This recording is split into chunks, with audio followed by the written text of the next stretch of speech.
Jumlah kasus COVID-19 saat ini terus mengalami tren penurun. Namun masyarakat tidak boleh lengah dan tetap terapkan protokol kesehatan terutama di tempat-tempat keramaian seperti pasar maupun pusat perbelanjaan. Dengan kerjasama yang baik antara pemerintah dan elemen-elemen masyarakat, pandemi ini diharapkan akan bisa diatasi. Beberapa lokasi dengan aktivitas yang melibatkan banyak orang seperti pasar, pusat perbelanjaan, dan terminal harus disikapi dengan baik karena pandemi COVID-19 masih ada. Masyarakat tidak boleh lengah walaupun kasus COVID-19 terus menurun.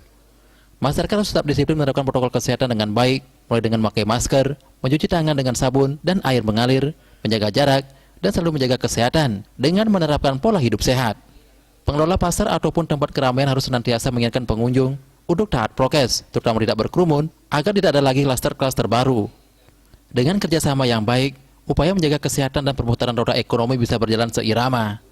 Harapannya musibah pandemi COVID-19 perlahan tapi pasti akan bisa diatasi, sehingga perekonomian masyarakat bisa kembali normal. Putu Ratna, Bali TV.